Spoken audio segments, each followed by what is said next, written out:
Welcome back again to my channel. Huwag niyong kalimutan mag-subscribe and please click the notification bell para lagi ka updated sa aking mga video.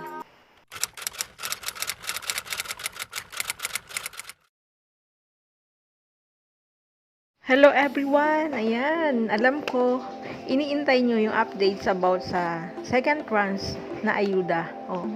O ang tinatawag natin na Social Amelioration Program ng SAP. So, nagsimula nung July 3 pa ito ayon kay Secretary Bautista. So, nagsimula na ang pamimigay ng second tranche through digital payment.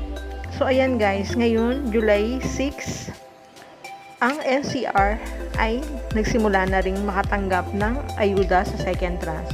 Ito ang mga lugar ng Makati, Pasig, Quezon City. Ayan guys.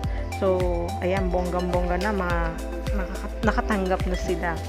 So, yung mga iba, mag-antay lang po tayo. Kasi, ang sinabi dito ni Secretary Bautista is hindi siya sabay-sabay na pamimigay. So, mag-iintay tayo kung kailan darating sa atin. Pero, asahan natin na darating po ito. So, wag po tayong mainip. So, yung mga ginagamit na digital payment, so, ang ginamit, kung halimbawa, ginamit natin is GCash. So, meron siya namang accredited na pwede mong pagkuhaan ng pera. So, pwede tayong kumuha sa Billarica. Ayan, accredited yan. So, sa mga cash naman, kung nag-aantay kayo kung kailan, so ang sabi niya dito is meron siyang gagawin na anunsyo kung kailan pwedeng makuha ang sa manual payout. At dagdag ko lang po pala yung mga ginamit natin na relief application,